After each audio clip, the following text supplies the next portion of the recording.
યાત્રાધામ પાવાગઢ ખાતે વરસાદી માહોલ જામ્યો છે। ધોધમાર વરસાદને પગલે ઠેર ઠેર પાણી જ પાણીના દ્રશ્યો સામે આવી રહ્યા છે।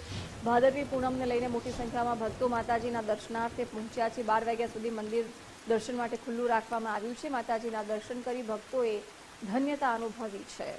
પાવાગઢ ખાતે પણ ધોધમાર વરસાદ વરસ્યો છે। ભાદરવી પૂનમને લઈને મોટી સંખ્યામાં ભક્તો માતાજીના દર્શનાર્થે પહોંચ્યા છે। 12 વાગ્યા સુધી મંદિર ખુલ્લું રાખવામાં આવ્યું હતું। માતાજીના દર્શન કરી ભક્તોએ ધન્યતા અનુભવી।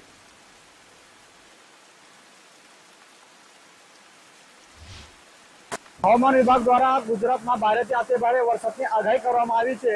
ત્યારે પંચમહાલ જિલ્લાની વાત કરીએ તો પંચમહાલ જિલ્લામાં આજે વહેલી સવારથી જ વાતાવરણમાં પલટો આવ્યો છે અને પંચમહાલ જિલ્લામાં આવેલ સુપ્રસિદ્ધ યાત્રાધામ પાવાગઢ ખાતે ધોધમાર વરસાદ વરસી રહ્યો છે અને ધોધમાર વરસાદના કારણે પગથિયા પર જાણે નદી વહેતી હોય તેવા દ્રશ્યો સામે આવી રહ્યા છે। ત્યારે હાલ સીધા દ્રશ્યો બતાવવાના પ્રયત્ન કરીશ કે આજે યાત્રાધામ પાવાગઢ ખાતે વહેલી સવારથી જ ધોધમાર વરસાદ વરસી રહ્યો છે અને ડુંગર પર થયેલ ધોધમાર વરસાદના કારણે આજે પગથિયા છે પગથિયા પર નદી વહેતી હોય તેવા ઝરણા જોવા મળી રહ્યા છે અને આ ધોધમાર વરસાદમાં જે માઈ ભક્તો છે તે માઈ ભક્તો માતાજીના દર્શન કરી રહ્યા છે।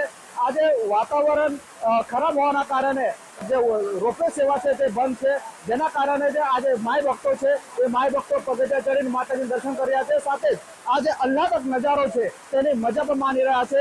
ત્યારે આજે સમગ્ર પંચમહાલ જિલ્લામાં ક્યાંક હળવા તો કંઈક ભારે વરસાદ વરસી રહ્યો છે, પરંતુ હાલ પાવાગઢમાં જે ધોધમાર વરસાદ વરસી રહ્યો છે જેનો નજારો અને એના જે આહલાદક દૃશ્યો સાથે જે માઈ ભક્તો છે તે માતાજીના દર્શન કરી ધન્યતા અનુભવી રહ્યા છે।